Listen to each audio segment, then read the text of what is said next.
शांति। आज 4 जून 2026 के बाप दादा के अनमोल मधुर महावाक्य। मीठे बच्चे, तुम परलौकिक बाप को यथार्थ रीति जानते हो, इसलिए तुम्हें ही सच्चे प्रेत बुद्धि व आस्तिक कहेंगे। प्रश्न, बाप के किस कर्तव्य से सिद्ध होता है कि वह भक्तों का रक्षक है? उत्तर, सब भक्तों को रावण की जेल से छुड़ाना, इंसल्वेंट से सल्वेंट बनाना, यह एक बाप का ही कर्तव्य है। जो पुराने भक्त हैं उन्हें ब्राह्मण बनाकर देवता बना देना, यही उनकी रक्षा है। भक्तों का रक्षक आया है अपने सभी भक्तों को मुक्ति, जीवन मुक्ति देने। गीत भोलेनाथ से निराला। ओम शांति। यह किसकी महिमा सुनी? बच्चों ने कहा जाता है ऊंच से ऊंच भगवान, और भगवान को ही बाप कहा जाता है। वही सारी रचना का रचयिता है। जैसे लौकिक बाप भी रचयिता है अपनी रचना का, पहले कन्या को अपनी स्त्री बनाते हैं और फिर उनसे रचना रचते हैं। 5-7 बच्चे पैदा करते हैं, उनको कहा जाएगा रचना। बाप ठहरा रचयिता, वह हद के रचयिता ठहरे। यह भी बच्चे जानते हैं, रचना को रचयिता बाप से वर्षा मिलता है। मनुष्य को 2 बाप तो होते ही हैं, एक लौकिक, दूसरा पारलौकिक। बच्चों को समझाया है ज्ञान और भक्ति अलग अलग है। फिर है वैराग्य। इस समय तुम बच्चे संगम पर बैठे हो और बाकी सब कलयुग में बैठे हुए हैं। है तो सब बच्चे, परंतु तुमने बेहद के बाप को जाना है जो सारी रचना का रचयिता है। लौकिक बाप होते भी उस परलौकिक बाप को याद करते हैं। सतयुग में लौकिक बाप होते परलौकिक बाप को कोई याद नहीं करते, क्योंकि है ही सुखधाम। उस परलौकिक बाप को दुख में याद करते हैं। यहाँ पढ़ाया जाता है, मनुष्य को समझदार बनाया जाता है। भक्ति मार्ग में मनुष्य बाप को भी नहीं जानते हैं। कहते भी हैं परमपिता परमात्मा, हे गॉड फादर, हे दुखहर्ता सुखकर्ता। फिर कह देते सर्वव्यापी। पत्थर में कण कण, कुत्ते बिल्ली सब में है। परमात्मा बाप को गालियाँ देने लग पड़ते हैं। तुम बाप के बने हो तो तुम हो गए आस्तिक। तुम्हारी बाप के साथ प्रीत बुद्धि है, बाकी सबकी बाप के साथ विपरीत बुद्धि है। अब तुम जानते हो महाभारी लड़ाई भी सामने खड़ी है। पुरानी दुनिया के विनाश अर्थ हर 5000 वर्ष बाद कलयुगी पतित दुनिया पूरी हो, फिर सतयुगी पावन दुनिया स्थापन होती है बाप के द्वारा। जिसको ही याद करते हैं, हे पतित पावन आओ, हे खिवैया हमको इस विषय सागर से निकाल क्षीर सागर में ले जाओ। गांधी जी भी गाते थे पतित पावन सीताराम, हे राम सब सीताओं को पावन बनाओ। तुम सब हो सीताएं भक्तियाँ, वह है भगवान, सब उनको पुकारते हैं। वह तुमको पतित से पावन बना रहे हैं। तुमको कहाँ भी धक्के नहीं खिलाते हैं। ऐसे नहीं कहते तीर्थों पर जाओ, कुंभ के मेले पर जाओ। नहीं, यह नदियाँ कोई पतित पावनी नहीं है। पतित पावन एक ज्ञान का सागर बाप है। सागर व नदियों को कोई याद नहीं करते हैं, पुकारते हैं बाप को, हे पतित पावन बाबा हमको पावन बनाओ। बाकी पानी की नदियाँ तो सारी दुनिया में है, वह थोड़े ही पतित पावनी हैं। पतित पावन एक बाप को ही कहा जाता है। वह जब आए तब आकर पावन बनाए। भारत की महिमा बहुत भारी है। भारत सर्वधर्मों का तीर्थ स्थान है। शिव जयंती भी यहाँ गाई जाती है। सतयुग तो है पावन दुनिया, उसमें देवी देवता रहते हैं। देवी देवताओं की महिमा गाई जाती है। सर्वगुण संपन्न, सुलोकला संपूर्ण चंद्रवंशियों को 14 कला कहेंगे। फिर सीढ़ी नीचे उतरते हैं। बाप आकर सेकंड में सीढ़ी चढ़ाए शांतिधाम सुखधाम में ले जाते हैं। फिर 84 का चक्र लगाए सीढ़ी उतरते हैं। 84 जन्म कोई ने तो जरूर लिए होंगे। मुख्य है सर्वशास्त्रमयी शिरोमणि गीता, श्रीमद् भगवान माना भगवान की गाई हुई। परंतु भगवान किसको कहा जाता है, यह पतित मनुष्य नहीं जानते। पतित पावन सर्व का सद्गति दाता एक निराकार शिव ही है, परंतु वह कब आया यह कोई नहीं जानते। बाप आप ही आकर अपना परिचय देते हैं। अब देखो यह बच्चे और बच्चियां दोनों बाबा कहते हैं। गाया भी जाता है, तुम माता पिता तुम्हारे इस राजयोग सिखाने से सुख घनेरे मिलते हैं। तुम यहाँ आते ही हो बेहद के बाप से स्वर्ग के 21 जन्मों का वर्षा पाने। अब शिव जयंती भी भारत में ही मनाते हैं, रावण भी भारत में ही दिखाते हैं, परंतु अर्थ कुछ भी नहीं जानते। शिव हमारा बेहद का बाप है, यह एक भी नहीं जानते, सिर्फ शिव की पूजा करते रहते हैं। जब सारा झाड़ तमो प्रधान हो जाता है तब बाप आते हैं।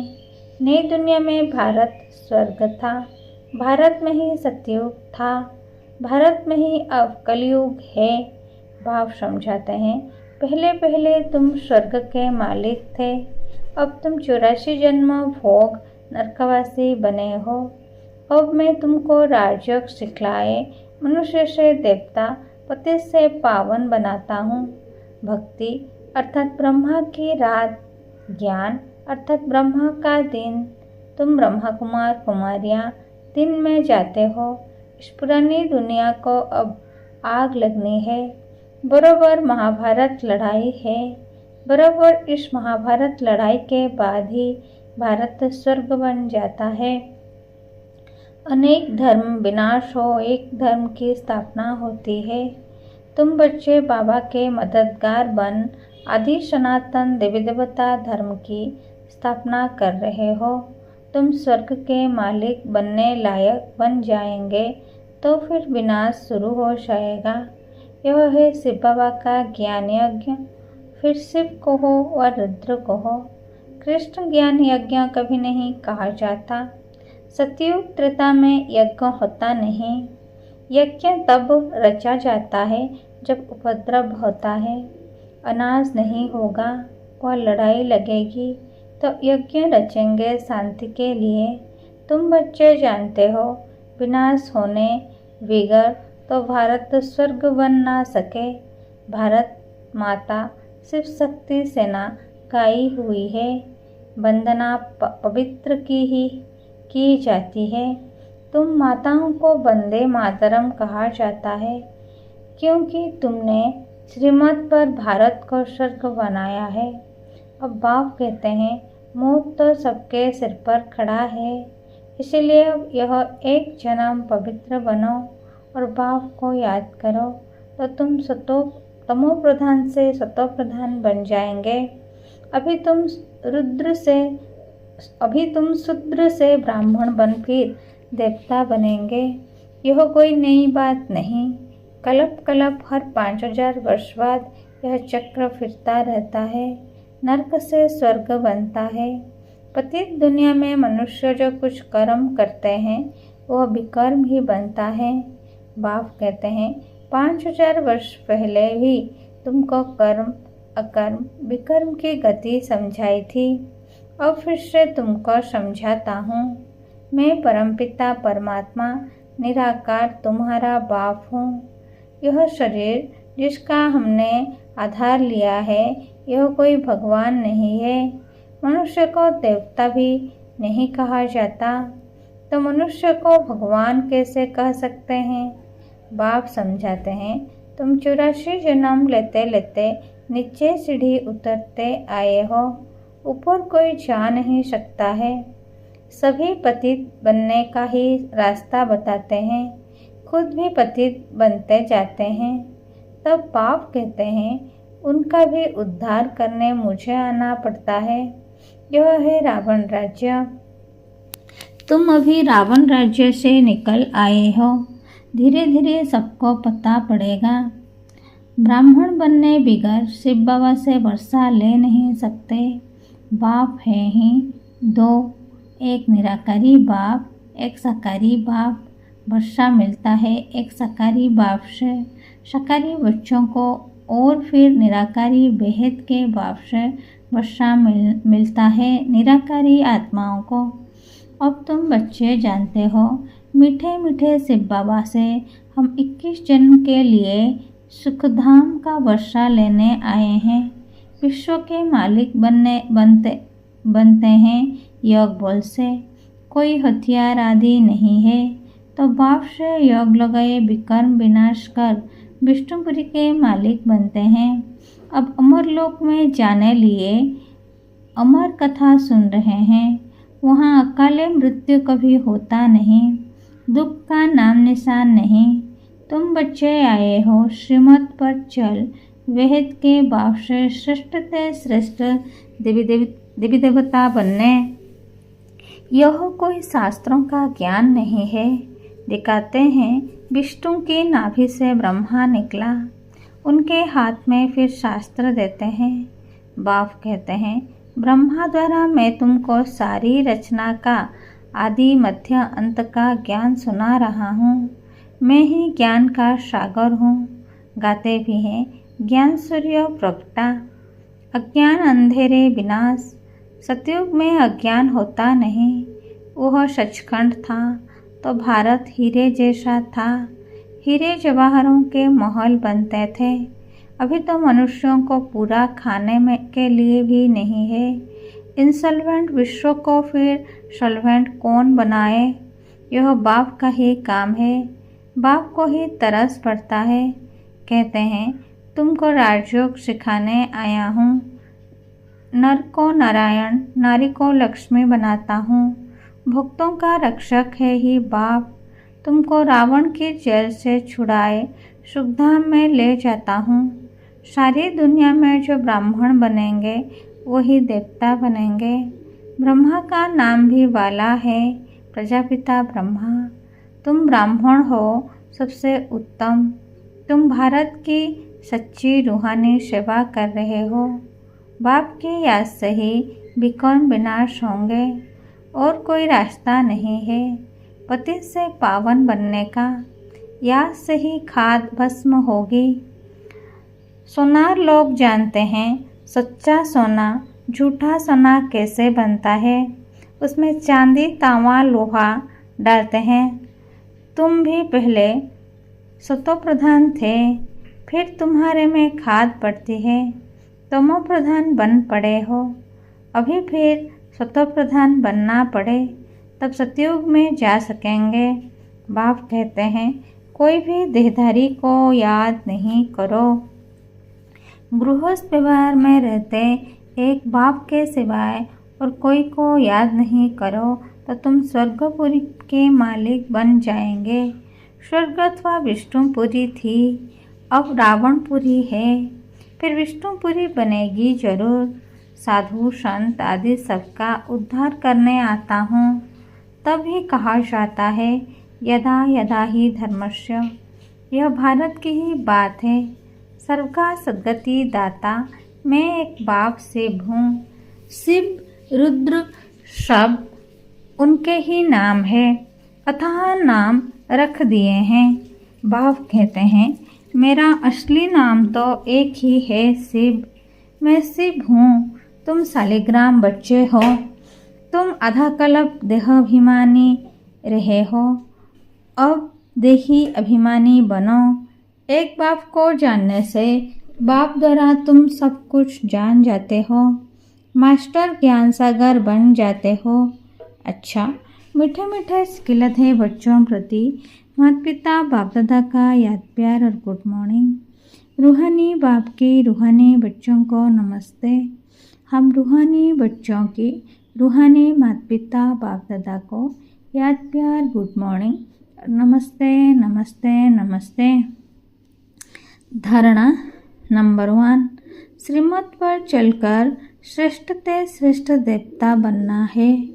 सारे विश्व की सच्ची सच्ची रूहानी सेवा करनी है। आदि सनातन देवी देवता धर्म की स्थापना में बाप का पूरा मददगार बनना है। नंबर 2, आत्मा को सच्चा सोना बनाने के लिए एक बाप के सिवाय किसी भी देहधारी को याद नहीं करना है। पारलौकिक बाप से सच्ची सच्ची प्रीत रखनी है। वरदान आत्मिक उन्नति के साधन द्वारा सर्व परिस्थितियों पर विजय प्राप्त करने वाले अकाल मूर्त भव। जैसे शरीर निर्वाह के लिए अनेक साधन अपनाते हो, ऐसे आत्मिक उन्नति के भी साधन अपनाओ। इसके लिए सदा अकाल मूर्त स्थिति में स्थित होने का अभ्यास करो। जो स्वयं को अकाल मूर्त आत्मा समझकर चलते हैं, वो अकाले मृत्यु से, अकाल से, सर्व समस्याओं से बच जाते हैं। मानसिक चिंताएं, मानसिक परिस्थितियों को हटाने के लिए सिर्फ अपने पुराने शरीर के भान को मिटाते जाओ। स्लोगन, कोई भी बात जो बार बार फील करता है वह फाइनल में फेल हो जाता है। मातेश्वरी जी के अनमोल महावाक्य। मनुष्य साक्षात्कार में कैसे जाते हैं? यह जो साक्षात्कार में जाना होता है तो इसकी फिलोसॉफी भी बहुत महीन है। यह अंतवाहक शरीर से जाकर घूम आते हैं। जैसे कोई बाहर घूमने जाते हैं ना, तो ऐसे नहीं घूमने गया तो मरा, वो घूमकर फिर वापस लौटकर आएगा ना। तो यह भी आत्मा इस बॉडी से निकल अंतवाहक शरीर से सैर करने जाती है। थोड़े समय के लिए इनकी आत्मा उड़ता पंछी है। यह भी परमात्मा का काम है जो उनकी रस्सी को खींच दिव्य दृष्टि से उनको साक्षात्कार कराते हैं। जैसे रात को हम जब शरीर से न्यारे आत्मा हो खूब सुख पथ अथवा स्वप्न की अवस्था में चले जाते हैं, तो उसी समय शरीर शांत है तो देह और देह की धर्म भूल जाते। परंतु ऐसे नहीं कोई शरीर मर गया, फिर जब जागृत में आता है तो उस रात के सपने की अवस्था का वर्णन कर सुनाते हैं। वैसे परमात्मा के साथ योग लगाने से परमात्मा फिर दिव्य दृष्टि से आत्मा को शेयर कराते हैं। फिर जब ध्यान से उठते हैं तो वो देखा हुआ साक्षात्कार फिर वर्णन कर सुनाते हैं कि हम यह देखकर आए। तो वह स्वप्न रजोगुण तमोगुण भी होता है। यह ध्यान फिर सतोगुण अवस्था है। तो ध्यान में कोई शरीर मरता नहीं है, मगर शरीर की वासना गुम हो जाती है। जैसे क्लोरोफॉर्म देने से शरीर की शुद्ध बुद्ध भूल जाती है। देखो, डॉक्टर जब कोई अंग को डेड करते हैं तो इंजेक्शन लगाकर डेड कर देते हैं, परंतु और इंद्रियां तो चलती हैं। तो ध्यान भी इसी तरह से ही है कि आत्मा कोई उड़कर सैर कर आती है, परंतु शरीर मर नहीं जाता। अब यह रस्सी खींचने की स्मृति भी परमात्मा में है, न कि मनुष्य आत्मा में। अच्छा, ओम शांति। ये अव्यक्त इशारे। सदा हर्षित रहने के लिए अपने नेचर को सरल बनाओ, सहनशील बनो। सदा हर्षित रहने वालों का यादगार विष्णु के रूप में दिखाया है। विष्णु क्षीर सागर में आराम से लेटा हुआ ज्ञान का सिमरण कर हर्षित हो रहा है। तो हर्षित रहने का साधन है ज्ञान का सिमरण। जो जितना ज्ञान का सिमरण करते हैं वह उतना ही हर्षित रहते हैं। कोई भी परिस्थिति उनकी हिम्मत, उमंग, उल्लास को कम नहीं कर सकती। वे सहनशीलता की शक्ति से हर परिस्थिति को सहज पार कर लेते हैं। अच्छा।